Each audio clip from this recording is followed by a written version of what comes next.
तर विद्यार्थ्यांना इकडे स्पेशल आणि फ्रेश या सुपर क्लासमध्ये आपले सर्वांचेच मनापासून स्वागत आहे. सुपर क्लासमध्ये आज देखील आपण अतिशय स्पेशल असलेले जीके कोर्सेस जे की महिला गृहपाल भरती तसेच समाज कल्याण भरती या दोन्हीही भरतीसाठी उपयुक्त असणारे कव्हर करणार आहोत. आणि त्या कारणास्तव सर्वांनी या सुपर क्लासला सुरूपासून शेवटपर्यंत नक्कीच पाहायचं आहे. तसेच 470 पेजेसचे पीडीएफ विद्यार्थ्यांनो आपल्या सर्वांसाठी या दोन्ही भरतीसाठी उपयुक्त असणारे बनवण्यात आलेले आहे. हे पीडीएफ विद्यार्थ्यांनो फक्त आणि फक्त 149 मध्ये दिले जात आहे. जोही इच्छुक विद्यार्थी आहेत त्यांनी घेण्यासाठी 8208 68 56 24 या क्रमांकावर कॉल नाही व्हॉट्सअप करायचा आहे आणि एक लाईक सुपर क्लासला नक्कीच करायचा आहे. चला सुपर क्लासला सुरुवात करूया. सर्वात पहिला प्रश्न पाहूया.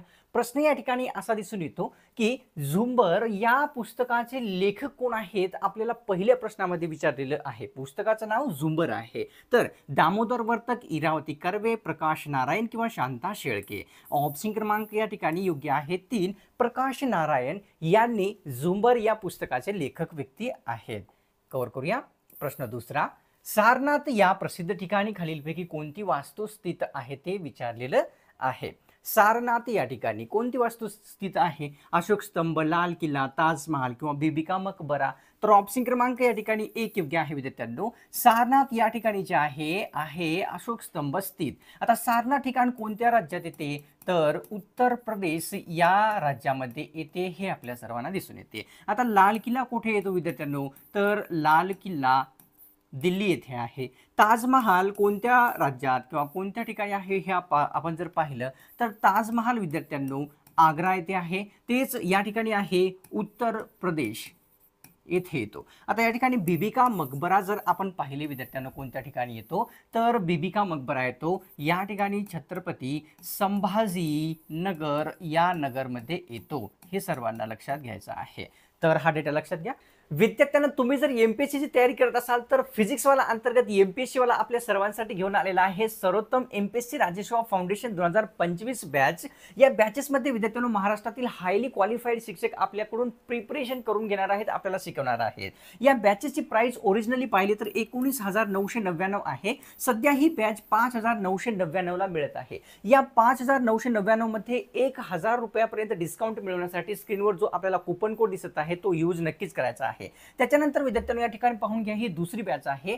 ही बॅच आहे सर्वोत्तम एमपीएससी राजसेवा 2025 फाउंडेशन बॅच. ही नवीन वर्णात्मक पॅटर्न 2025 नुसार बनवण्यात आलेली आहे. या बॅचेसमध्ये ह्या सर्व सुविधा आपल्याला मिळणार आहेत. बॅचेसची ओरिजिनल किंमत जर पाहिली तर या ठिकाणी 19,999 आहे. सध्या ही बॅच 5,999 मध्ये मिळत आहे. यामध्ये देखील 1,000 रुपयापर्यंत डिस्काउंट मिळण्यासाठी जो कुपन कोड आहे आपला तो यूज नक्कीच करायचा आहे. त्याच्यानंतर विद्यार्थ्यांनो आणखी एक बॅच आहे मुख्य एमपीएससी कंबाईन मेन ग्रुप बी 2024 साठी जे आहे विद्यार्थ्यांनो ही बॅच आहे. या बॅच मध्ये विद्यार्थ्यांनो जर ओरिजिनल किंमत पाहिली तर 3,999 रुपये असलेली दिसून येते आणि या ठिकाणी ऑफर प्राइस आपल्याला या ठिकाणी 999 दिली जात आहे. यामध्ये ही कुपन कोड जर तुम्ही स्क्रीनवर जो दिसत आहे तो टाकसाल तर तुम्हाला जे आहे खूप सारा या ठिकाणी डिस्काउंट मिळले जाईल. त्याच्यानंतर विद्यार्थ्यांनो आणखी एक बॅच आहे Nayak MPSC combine exam 2025 foundation batch. या बॅचची ओरिजिनल प्राइस विद्यार्थ्यांनो पाहिली तर या ठिकाणी 5,999 आहे, पण सध्या 2,999 मध्ये ही मिळत आहे.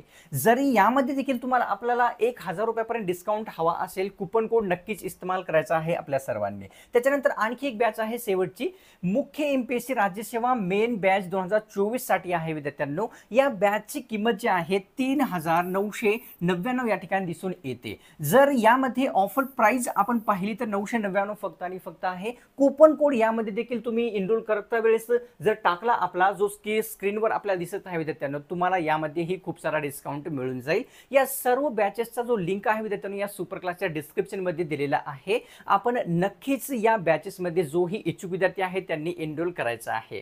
कव्हर करूया प्रश्न या ठिकाणी दुसरा जो की आहे तिसरा आहे. संत तुकडोजी महाराजांचे कोणते भजन अतिशय प्रसिद्ध आहे ते आपल्याला विचारलेलं आहे. कोणते भजन आहे संत तुकडोजी महाराज यांचे अतिशय प्रसिद्ध? चक्री भजन, सोंगी भजन, खंजिरी भजन किंवा वरील सर्व.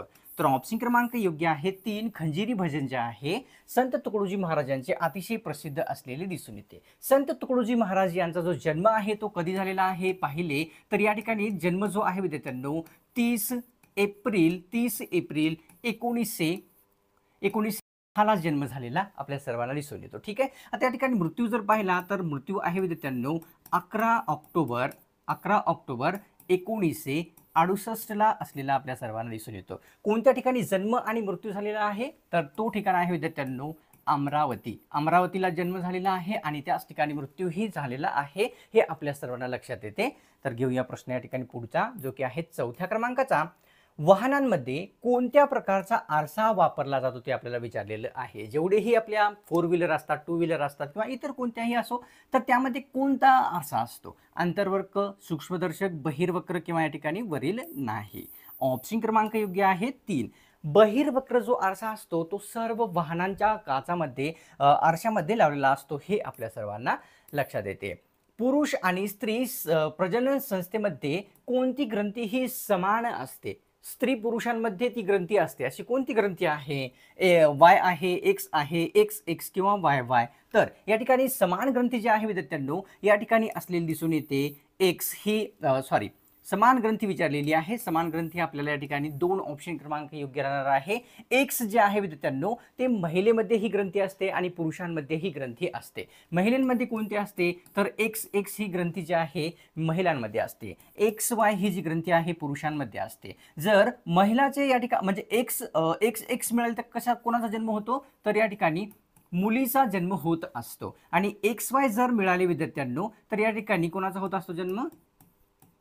मुलगा यांचा जन्म होत असतो एक्स वाय जर मिळाले तर हा डेटा सर्वांनी लक्षात घ्यायचा आहे. तर या ठिकाणी कव्हर करूया प्रश्न या ठिकाणी 5व्या 6व्या क्रमांकाचा, जो आहे देशाचा राज्यकारभार राष्ट्रपती यांच्या नावाने चालला जातो, तरी पण प्रत्यक्ष व्यवहार कोण करत असतो ते विचारलेलं आहे. देशाचा कारभार जो आहे राष्ट्रपती यांच्या नावाने चालतो, या प्रश्नामध्ये उत्तर आहे. परंतु प्रत्यक्ष व्यवहार कोण करते? पंतप्रधान, न्यायमंडळ, मंत्रिमंडळ किंवा वरील सर्व. तर ऑप्शन क्रमांक 4 योग्य आहे. वरील सर्व म्हणजे काय? मंत्रिमंडळ, न्यायमंडळ तसेच पंतप्रधान हे प्रत्यक्षरित्या व्यवहार जे आहेत ते चालवत असतात, हे आपल्या सर्वांना लक्षात येते. कव्हर करूया प्रश्न 7वा. पालखेड आणि ओझरखेड ही 2 धरणे महाराष्ट्रातील कोणत्या जिल्ह्यात येतात ते आपल्याला विचारलेलं आहे. दोन्हीही धरणे एकाच जिल्ह्यात येतात. पालखेड आणि ओझरखेड ही दोन्हीही सांगली, सातारा, जालना किंवा नाशिक. ऑप्शन क्रमांक 4 योग्य आहे. नाशिकमध्ये विद्यार्थ्यांनो पालखेड तसेच ओझरखेड हे दोन्हीही धरणे स्थित असलेले आपल्या सर्वांना दिसतात. आता या ठिकाणी जर आपण पाहिलं की पालखेड हा जो धरण आहे कोणत्या नदीवर आहे? त्या नदीचं नाव आहे विद्यार्थ्यांनो कादवी नदी. आता ओझरखेड कोणत्या नदीवर आहे तर या ठिकाणी ती नदी आहे उनंदा नदीवर आहे ओझरखेड, आणि कादवी नदीवर आहे पालखेड ही धरणे. ते कोणत्या जिल्ह्यात? नाशिकमध्येच आहेत. तर कव्हर करूया प्रश्न 8वा. भारताचे पितामह आणि ग्रँड ओल्ड मॅन म्हणून कोणाला ओळखले जाते ते प्रश्नामध्ये आपल्याला विचारलेलं आहे. भारताचे पितामह तसेच grand old man Mahatma Gandhi, Dadabhai Naoroji, Pandit Nehru किंवा या ठिकाणी राजश्री शाहू महाराज. ऑप्शन क्रमांक योग्य आहे या ठिकाणी 2. दादाभाई नौरोजी यांना भारताचे पितामह तसेच जे आहे ग्रँड ओल्ड मॅन म्हटले जात असते. तर प्रश्न 9व्या क्रमांकाचा असा आहे, राज्यघटनेतील भाग 2 मध्ये कशाचा उल्लेख आहे किंवा कशाशी संबंधित आहे राज्यघटनेतील भाग 2 आपल्याला विचारलेले. तर संघराज्य, मूलभूत हक्क, नागरिकत्व किंवा वरील सर्व. ऑप्शन क्रमांक या ठिकाणी योग्य आहे. म्हणजेच आपल्या समोर 3 नागरिकत्वाशी संबंधित असलेला जो आहे राज्यघटनेतील कोणता भाग दिसून येतो विद्यार्थ्यांनो तर 2 हा. तर प्रश्न 10वा. 2011च्या जनगणनेनुसार आपल्याला विचारलेला आहे की स्त्री पुरुषांमधील साक्षरतेचा फरक जो आहे तो किती होता? साक्षरतेचा फरक स्त्री पुरुषांमधील. तर ऑप्शन दिलेले आहे 12.5%, 16.5% किंवा या ठिकाणी 14.5 किंवा 18.5. तर स्त्री पुरुषांचा जो फरक होता शैक्षणिक क्षेत्रामध्ये विद्यार्थ्यांनो, साक्षरतेमध्ये विद्यार्थ्यांनो 2011 नुसार तर होता 16.5 एवढा असलेला दिसून येतो. तर कव्हर करूया प्रश्न या ठिकाणी 11वा, जो की आहे विद्यार्थ्यांनो वनस्पती पेशींचा जो शोध आहे खालीलपैकी कोणी लावलेला आहे प्रश्नामध्ये आपल्याला विचारलेलं दिसून येते. वनस्पती पेशींचा शोध रॉबर्ट हुक यांनी लावलेला आहे का? नाही. मेटियास स्लेडेन यांनी का? एंटनी ल्युकेन हॉक किंवा वरील नाही. ऑप्शन क्रमांक या ठिकाणी 2 योग्य आहे. मेटियास स्लेडेन यांनी जे आहे वनस्पती पेशींचा शोध लावलेला दिसून येतो. तर घेऊया प्रश्न या ठिकाणी 12वा. तर प्रश्न असा आहे, आर्य महिला समाजाची स्थापना कोणत्या वर्षी झालेली होती ते प्रश्नामध्ये आपल्याला विचारलेलं आहे. कोणत्या वर्षी आर्य महिला समाजाची स्थापना झालेली होती? ऑप्शनमध्ये दिलेले आहेत 1 मे 1885, 1 मे 1884, 1 मे 1888 किंवा 1 मे 1882. तर या ठिकाणी विद्यार्थ्यांनो, आता या ठिकाणी या प्रश्नाविषयी एक डाऊट आहे. विकिपीडियावर अलगच दाखवत आहे आणि विद्यार्थ्यांनो बायजूस, अनअकॅडमी या ठिकाणी अलगच दाखवत आहे. विकिपीडियावर जे डेट दाखवत आहे तो मी आपल्याला सांगत आहे 1 मे 1882 अशी आहे विकिपीडियावर. ठीक आहे विद्यार्थ्यांनो, तुम्हाला जर कन्फर्मच करायचं असेल तर तुम्ही गुगलवर सर्च करून एक वेळेस पाहू शकता या प्रश्नाचं उत्तर.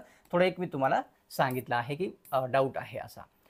तर गीतांजली या साहित्यासाठी नोबेल पुरस्कार कोणाला देण्यात आलेला होता ते विचारलेलं आहे. गीतांजली साहित्यासाठी नोबेल पुरस्कार रवींद्रनाथ टागोर, गोपाळ गोखले, महर्षी कर्वे किंवा या ठिकाणी विद्यार्थ्यांनो सुरेंद्रनाथ बॅनर्जी. तर ऑप्शन क्रमांक 1 योग्य आहे. रवींद्रनाथ टागोर यांना गीतांजली याच्यासाठी जो आहे कोणता, तर विद्यार्थ्यांनो नोबेल पुरस्कार देण्यात आलेला होता. कव्हर करूया प्रश्न 14वा. खानदेशातील एकमेव औष्णिक विद्युत केंद्र भुसावळ जवळ कोणत्या ठिकाणी आहे ते विचारलेलं आहे. खानदेशातील भुसावळ या ठिकाणी औष्णिक केंद्र आहे आपल्याला दिसते. कोणते आहे? फेकरी, बल्लारपूर, दुर्गापूर किंवा कोराडी. तर ऑप्शन क्रमांक या ठिकाणी विद्यार्थ्यांनो या ठिकाणी योग्य आहे. आपल्यासमोर एक फेकरी हे जे आहे भुसावळ जवळ जे आहे खानदेशातील असलेले या ठिकाणी औष्णिक विद्युत केंद्र असलेले दिसून येते. दुर्गापूर जर आपण पाहिलं कोणत्या ठिकाणी आहे विद्यार्थ्यांनो, तर या ठिकाणी ते येते पश्चिम बंगाल या राज्यामध्ये. पश्चिम बंगाल राज्यामध्ये. ठीक आहे. या ठिकाणी कोराडी जर आपण पाहिले विद्यार्थ्यांनो तर ते कोणत्या ठिकाणी येते जर आपण पाहिलं नागपूर या जिल्ह्यामध्ये येते. त्याच्यानंतर आपण बल्लारपूर जर पाहिलं तर कालच्या सुपर क्लासमध्ये आपण कव्हर केलेली आहे. चंद्रपूर या जिल्ह्यामध्ये येते हे आपल्या सर्वांना लक्षात येते. तर हा डेटा लक्षात घ्यायचा आहे. कव्हर करूया प्रश्न या ठिकाणी विद्यार्थ्यांनो जो की आहे 15वा. तर कोणत्या रेल्वे मार्गास महाराष्ट्र एक्सप्रेस असे म्हणतात ते विचारलेलं आहे. महाराष्ट्र एक्सप्रेस कोणत्या रेल्वे मार्गास म्हणतात? नाशिक सोलापूर, कोल्हापूर नागपूर, मुंबई पुणे किंवा मुंबई अमरावती. ऑप्शन क्रमांक या ठिकाणी योग्य आहे विद्यार्थ्यांनो 2 कोल्हापूर नागपूर या मार्गास महाराष्ट्र एक्सप्रेस असे संबोधले जात असते. कव्हर करूया प्रश्न 16वा. बिटुमिनस हा खालीलपैकी कशाचा अतिशय प्रसिद्ध प्रकार आहे ते प्रश्नात विचारलेलं दिसून येते. बिटुमिनस हा प्रकार कोळसा, खडक, मॅग्नेशियम किंवा ग्रॅनाइट. ऑप्शन क्रमांक या ठिकाणी 1 योग्य आहे. बिटुमिनस हा जो आहे कोळशाचा हा एक प्रकार असलेला आपल्या सर्वांना लक्षात घ्यायचा आहे की आहे असं. 17वा प्रश्न. कोणता ग्रंथ डॉक्टर बाबासाहेब आंबेडकर यांचा नाही ते आपल्याला विचारलेलं आहे. दिलेल्या पर्यायापैकी एक ग्रंथ जो आहे त्यांचा नसलेला आहे. कोणता आहे? The problem of rupee, who were Shudras, caste in India किंवा अस्पृश्यतेचा या ठिकाणी प्रश्न. तर या ठिकाणी ऑप्शन क्रमांक 4 योग्य आहे. डॉक्टर बाबासाहेब आंबेडकर यांचा अस्पृश्यतेचा प्रश्न हा जो आहे तो नसलेला या ठिकाणी दाखवण्यात आलेला आहे. आता या ठिकाणी विद्यार्थ्यांनो आपण जर पाहिलं की हा अस्पृश्यतेचा प्रश्न कोणाचा आहे तर या ठिकाणी महर्षी विठ्ठल रामजी शिंदे यांचा जो आहे तो असलेला दिसून येतो. आणि त्याच्यानंतर जर caste in India, who were Shudras, the problem of rupee हे सर्व जे आहे विद्यार्थ्यांनो ग्रंथ पाहिले तर डॉक्टर बाबासाहेब आंबेडकर यांचे असलेले लक्षात येतात. तर कव्हर करूया. प्रश्न आहे 18वा. विषाणूंना पाहण्यासाठी खालीलपैकी कशाचा वापर केला जात असतो ते आपल्याला सांगायचं आहे. खुल्या डोळ्यांत दिसत नसतात विषाणू तर कशाने पाहिले जात असतात? खुल्या डोळ्यांत बिलकुलच नाही. दुर्बीण, मायक्रोस्कोप किंवा वरील सर्व. ऑप्शन क्रमांक या ठिकाणी योग्य आहे 3. मायक्रोस्कोपने जो आहे विषाणूंना पाहिले जाते हे आपल्याला लक्षात येते. कव्हर करूया प्रश्न 19वा. मध्य व दक्षिण सह्याद्रींमध्ये कोणता खिंड आहे ते आपल्याला सांगायचं आहे. मध्य तसेच दक्षिण सह्याद्रीमध्ये पालघाट, कुंभार्ली, तळकट किंवा या ठिकाणी वरील नाही. ऑप्शन क्रमांक 1 योग्य आहे. पालघाट खिंड जो आहे मध्य तसेच दक्षिण सह्याद्रीच्या मध्ये असलेला आपल्या सर्वांना दिसतो. कव्हर करूया प्रश्न 20वा जो की आहे सचिन तेंडुलकर यांनी जो आहे आपला शेवटचा सामना त्यांच्या जीवनातला कोणत्या स्टेडियममध्ये खेळलेला आहे ते प्रश्नामध्ये विचारलेलं आहे. स्टेडियम कोणते आहे ते? Hyderabad stadium, Bangalore stadium, Chennai stadium किंवा वानखेडे स्टेडियम. ऑप्शन क्रमांक 4. सचिन तेंडुलकर यांनी त्यांच्या जीवनातील शेवटचा सामना वानखेडे स्टेडियममध्ये खेळला होता. कोणासोबत खेळला होता? तर या ठिकाणी वेस्ट इंडिज यांच्या बरोबर. तर कव्हर करूया प्रश्न 21वा. अहिल्यादेवी होळकर यांचे जन्मस्थान खालीलपैकी कोणते आहे विचारलेलं. अहिल्यादेवी होळकर शिर्डी, चौंडी, पुणे किंवा ठाणे. ऑप्शन क्रमांक 2 चौंडी हे जे आहे अहिल्याबाई होळकर यांचे जन्मस्थान आहे, हे लक्षात येते. कव्हर करूया प्रश्न 22वा जो की आहे रानवटा प्रसिद्ध पुस्तकाचे लेखक खालीलपैकी कोण आहेत प्रश्नात विचारलेले आहे. विचारलेलेच प्रश्न आहे त्याच्या ठिकाणी हर सुपर क्लासमध्ये बरेच क्वेश्चन्स असतात की जे TCS ने ऑलरेडीच विचारलेले असतात. ठीक आहे, तर रानवटा या प्रसिद्ध पुस्तकाचे इरावती कर्वे, शांता शेळके, मारुती चित्तमपल्ली किंवा या ठिकाणी नरेंद्र दाभोळकर. ऑप्शन क्रमांक या ठिकाणी 3 मारुती चित्तमपल्ली या ठिकाणी कोणत्या, तर रानवटा प्रसिद्ध पुस्तकाचे लेखक आहेत. कव्हर करूया प्रश्न 23वा सहस्त्रकुंड धबधबा नांदेड जिल्ह्यातील कोणत्या तालुक्यामध्ये येतो ते विचारलेलं. नांदेड जिल्ह्यातील कोणत्या तालुक्यात येतो सहस्त्रकुंड धबधबा? सोनखेड, नांदेड, किनवट किंवा वरील नाही. तर या ठिकाणी ऑप्शन क्रमांक योग्य आहे 3 किनवट तालुक्यामध्ये सहस्त्रकुंड धबधबा स्थित असलेला आपल्या सर्वांना या ठिकाणी लक्षात घ्यायचं आहे. प्रश्न 24वा की आपल्या समोर गड आला पण सिंह गेला असे कोणी म्हटले होते, कोणी उद्गार काढलेले होते. अतिशय महत्त्वाचा प्रश्न, म्हणजे खूप महत्त्वाचा आहे. तर या ठिकाणी कोणी उद्गार काढलेली होती प्रश्नात विचारलेली आहे. तानाजी मालुसरे, राजमाता जिजाऊ, छत्रपती शिवाजी महाराज किंवा छत्रपती संभाजी महाराज. तर गड आला पण सिंह गेला असे जे उद्गार आहे विद्यार्थ्यांनो ऑप्शन क्रमांक 3 म्हणजे छत्रपती शिवाजी महाराज यांनी उद्गार काढलेले होते, आपल्या सर्वांना लक्षात घ्यायचं आहे. कव्हर करूया प्रश्न 25वा जो की आहे द लास्ट हिरो हे आत्मचरित्र खालीलपैकी कोणाचे आहे. आत्मचरित्राचं नाव लक्षात घ्या. द लास्ट हिरो हे विचारलेले विनोद कुंबळे, विराट कोहली, MS धोनी किंवा वरील नाही. तर ऑप्शन क्रमांक या ठिकाणी 1 योग्य आहे. विनोद कुंबळे यांचे द लास्ट हिरो हे आत्मचरित्र आहे. कव्हर करूया प्रश्न 26वा की भगवान महावीर यांनी खालीलपैकी कोणत्या भाषेमध्ये उपदेश दिलेला होता ते सर्वांना आपल्याला सांगायचं आहे. कोणी विचारलेला आहे? भगवान महावीर यांनी दिलेला. तर पाली भाषा, संस्कृत, मराठी किंवा अर्धमागधी. तर ऑप्शन क्रमांक 4 योग्य आहे. अर्धमागधी या भाषेमध्ये भगवान महावीर यांनी जे आहे उपदेश दिलेला आहे. पाली भाषेमध्ये कोणी दिलेला आहे सर्वांनाच माहित असेल, भगवान गौतम बुद्धांनी दिलेली आहे. या ठिकाणी दिलेला आहे भगवान गौतम बुद्ध यांनी जे आहे दिलेला आहे, हे आपल्या सर्वांना लक्षात येते. तर घेऊया प्रश्न या ठिकाणी 27वा. तर असं आहे इंदिरा पॉइंट हे भारतातले कोणत्या दिशेकडील स्थित असलेले टोक आहे ते विचारलेलं आहे. इंदिरा पॉइंट हे तर उत्तर, दक्षिण, पूर्व, पश्चिम. ऑप्शन क्रमांक या ठिकाणी 2 योग्य आहे. दक्षिण टोक म्हणजेच काय, इंदिरा पॉइंट हे भारतातील असलेले आपल्या सर्वांना दिसून येते. तर घेऊया प्रश्न 28वा विष्णू शास्त्री चिपळूणकर यांना कोणाचे टीकाकार म्हणतात ते विचारलेलं आहे. टीकाकार कोणाचे म्हणतात? विष्णू शास्त्री चिपळूणकर यांना ते प्रश्नात आपल्याला विचारलेले. महात्मा गांधी, महात्मा फुले, शाहू महाराज किंवा या ठिकाणी विनोबा भावे. ऑप्शन क्रमांक या ठिकाणी 2 योग्य आहे. महात्मा फुले यांचे टीकाकार जे आहे विष्णू शास्त्री चिपळूणकर यांना म्हटले जात असते. तर घेऊया प्रश्न या ठिकाणी जो की आहे 29वा कुत्रा चावल्यानंतर देण्यात येणाऱ्या लसचा शोध जो आहे तो कोणी लावलेला आहे. कुत्रे चावल्याच्या नंतर कोणती लस जीही लस दिली जाते त्याचा शोध कोण लावलेला आहे. टेंडर्स रॉबिन, विंग कॉक किंवा लुई पाश्चर. ऑप्शन क्रमांक या ठिकाणी योग्य आहे 3 लुई पाश्चर यांनी जे आहे कुत्रा चावल्यानंतर देण्यात येणाऱ्या लसचा जो शोध आहे तो लावलेला आहे. तर कव्हर करूया प्रश्न या ठिकाणी 30वा भवानी पाठक व देवी चौधरी यांनी कोणता उठाव केलेला आहे दिलेल्या पर्यायापैकी ते आपल्याला सांगायचं आहे. 2 महिला व्यक्ती आहे, भवानी पाठक एक आणि त्याच्यानंतर देवी चौधरी यांनी. मीठ सत्याग्रह, चले जाव किंवा संन्यासी बंड किंवा वरील सर्व.